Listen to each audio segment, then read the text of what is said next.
Hold up, hold up, hold up. It's that boy G Planz. Don't give a damn. He cooler than a fan. Walking real tall. Some say he's a man. So, but I Meech, saw man, that. what's popping, man? Meechie, OG Meechie. I'm hearing all type of Yeah, names, but look, yeah, we here, we in Houston. How you doing? yeah. Are we rolling? Oh, we rolling? Yes, Oh, okay, sir. We okay. You caught rolling, me off OG. guard, man. Like I tell you earlier, man. I can't complain, man. I'm free. You Yeah. know what I'm saying? I'm blessed, grateful. You know, coming home under the circumstance and situation, and still coming home with my name and reputation intact. You know, can't complain on that one. Yeah. How does it feel? Man, it feel. You know, this morning I had a conversation with somebody, so I don't know if I'm truly embracing to say how I feel because I've been fighting all my life. You know what I'm saying? So I'm still in fight mode. What you mean by that? Well, meaning that I ain't never had a comfortable moment.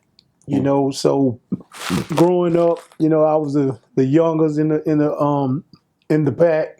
So I always had to fight my older brothers. Of course, when I got to high school, still fighting, you know, being the pretty boy, you know, and all that stuff with the good hair, fighting. Then, of course, when I fell into the streets, fighting. You know, even when I had the money, I'm still fighting, you know, because I was taking losses and I'm fighting to get back up. And, of course, when these uh, uh, justice cases came, of course, I'm fighting. You know what I'm saying? And come to realize my character and symbolize me as resilient. You know what I'm saying? For You know what I'm sure, saying? man. Well, welcome to Change of Plans. Appreciate you. It's your first time on my channel. So Yeah. I want to get the beginning story and stuff like that. I know what is North Houston, Yeah, Northside Houston. Northside. Now I want to say this, bro. I've been coming to Houston for a while, but I always heard Northside, Southside. I never understood the difference of why they had it like that.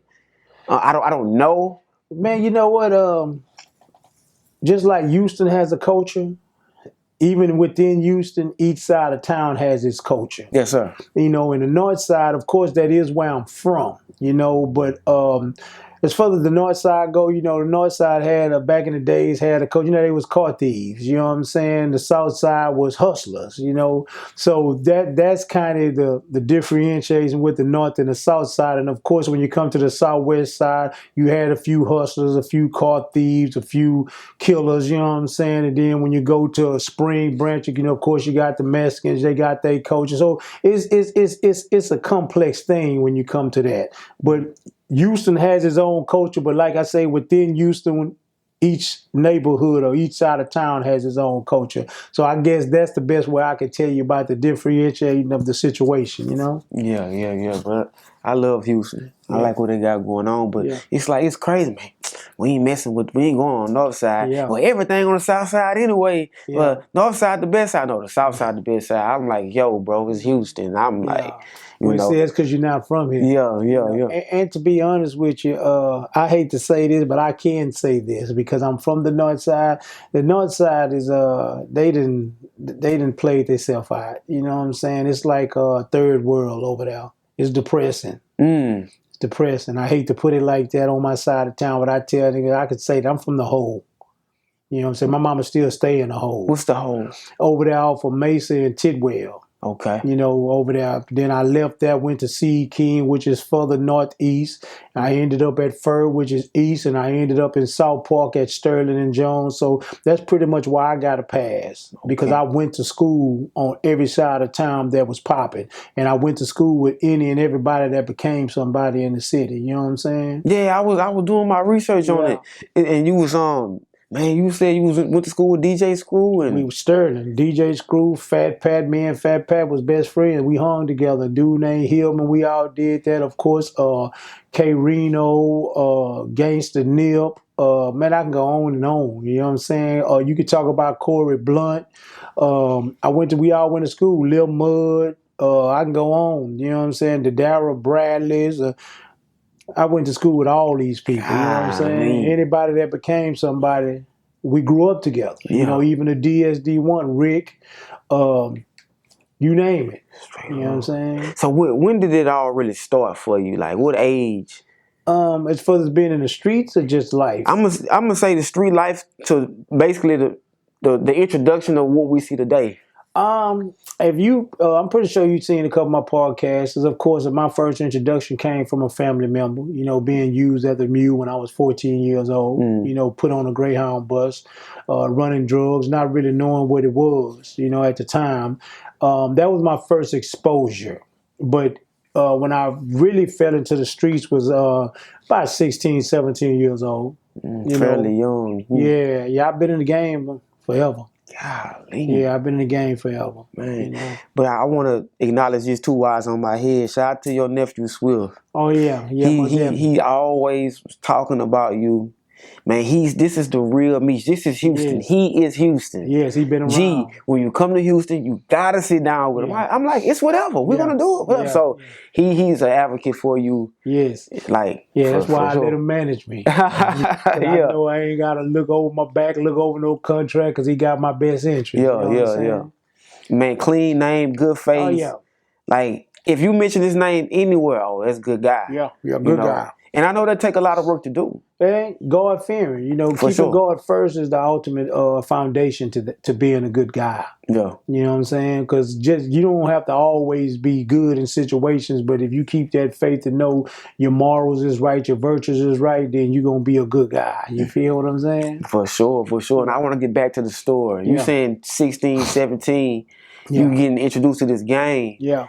What was going on in your mind at that time? At that time, it was more or less just me hustling, trying to get look fly for school, being able to have lunch money. You know what I'm saying? When I first started, of course, like I say, my story is like a male Cinderella story.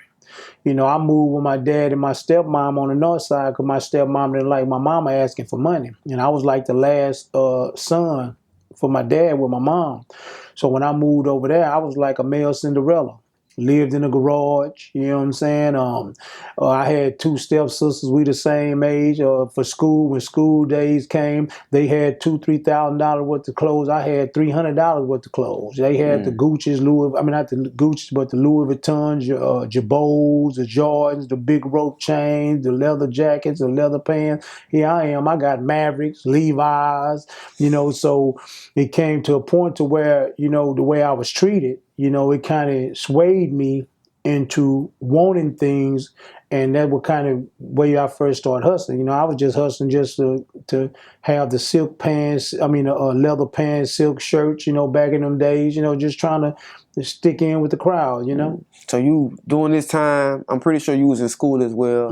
So what about your counterparts? Did you see other people? Like all these rappers you just named, DJ Screw and Fat Pat or whatever, like were they getting money too? And then Fat Pat was hustling too, because actually that was a part of my exposure. Him and a dude named Hillman. I used to skip school with them. You know what I'm saying? And one day I went to the VA apartment, which was right by the school, and we was over there skipping school, and some fiends knocked on the door, and Hillman and Pat went to work. You know what I'm saying? That's what made me utilize, like, oh damn, that's what's going on, and then when I got it in my hand, I knew what to do with it. Wow. Yeah. Man, well, you around like me because he died. Of course, Corey Blunt. Corey Blunt been getting money all this. You know what I'm saying? And I give it to Rick. DSD1. As far as people that people would pretty much recognize. But a lot of niggas know the Lil Mugs, the Petey Guns, the Smitties, you feel me, the Hillmans, Fat Pats, all these people is very polite. I can name them all. I grew up with all of them. Wow. But to me, I'm reason why I'm saying Fat Pat, one of the guys. I mean, that was one of my favorite rappers. Coming up, I was young listening to him. Yeah. Houston had a major influence on Louisiana. Yeah. Major. Oh yeah, that was second home. And like the whole S.U.C. clique, all those guys, and then. Even I think Fat Pat just had an album come out. Like I think in November, December. But they just redid his vocals and put him on new beats and added people to him. And it's like I think like he was one of the like best kept secrets in the state of Texas during that time. When he passed, how did you take that? I think I was in jail when Pat died though. I was, that's like me and Screw was tight in school, but I was in jail during the DJ Screw era. Like if I was out, I would have been part of the S.U.C.